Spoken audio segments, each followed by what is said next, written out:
so as we look at ourselves, we look at what we want to do. People say, I want to make a difference. They polled several people over age 95 and asked them, if you had your life to live over again, what would you do differently? Here's what they said.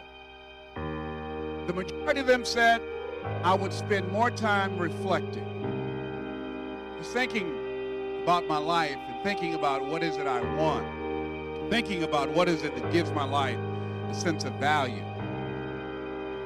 See, as you look at your life, that what we have to do is start thinking. That most of us are going on automatic. We don't think as often as we should. We do things unconsciously. And that if you have goals that you want to achieve, there are things that you want to do, you want to make a difference in your life, you've got to now start reflecting. Here's something else the other people said. These people who reach age 90 and above. They said they would take more risks. They would go outside of their comfort zone. They'd take more chances. They'll do some things that used to intimidate them, things that they found challenging, things different. They would live a life of adventure. See, a lot of people are not living up to their true potential because a lot of people go through life playing it safe, holding back on themselves. See, here's what I discovered. There's no safe position in life. Did you know that? There's no safe position in life. You can't get out of life alive. You're going to die anyhow. Don't die for nothing. Most people, ladies and gentlemen, earn a living, raise a family, and then they die. There are people who are just breathing corpses.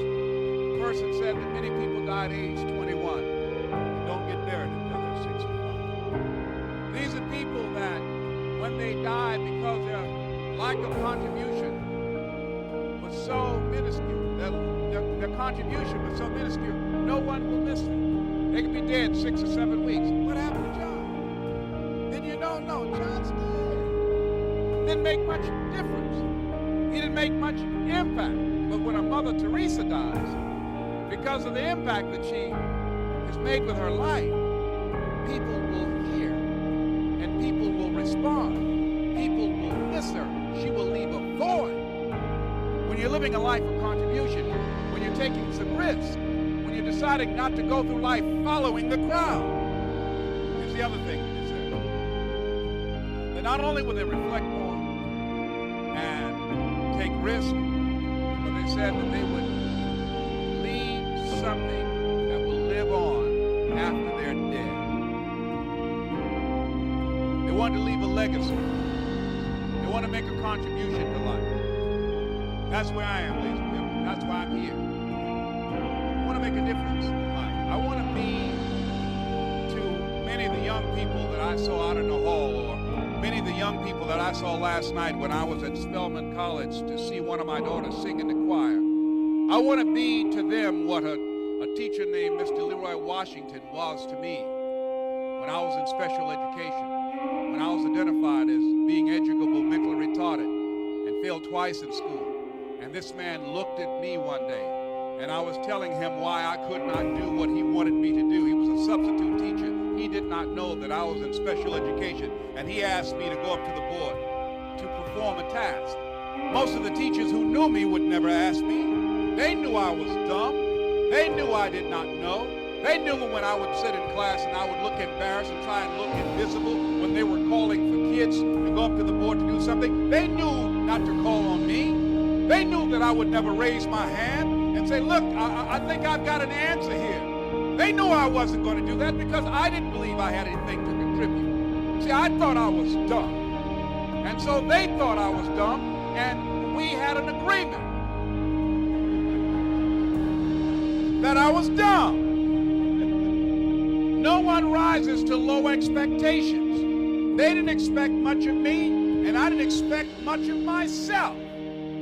But this teacher, he didn't know my history of being looked upon as DT, the dumb twin. My brother was smart.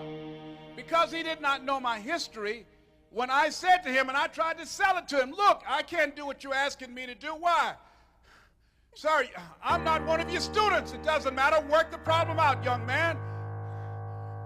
I can't do what you're asking me to do, sir. Why? And the students were laughing. They're cracking up. Say, they don't know this is Mr. Kadumbo up in here. I'm educable, mentally retarded, sir.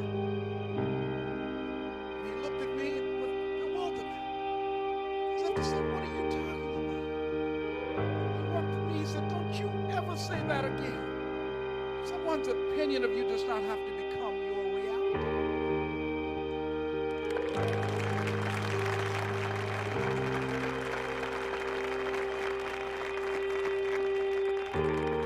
Who told you these things about yourself?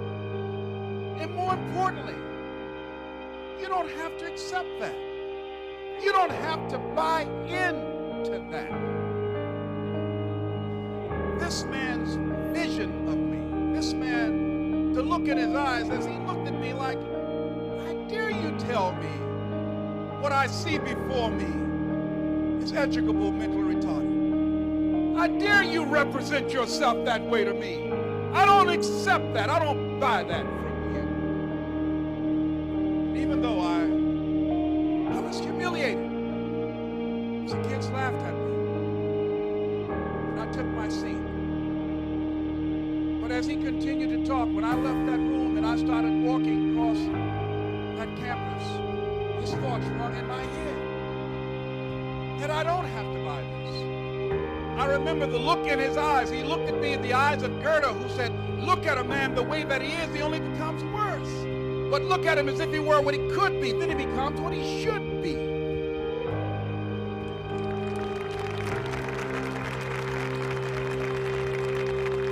And so the relationship that we developed helped me to see myself differently. That's the value, ladies and gentlemen, of this programming. This man engaged me in a process.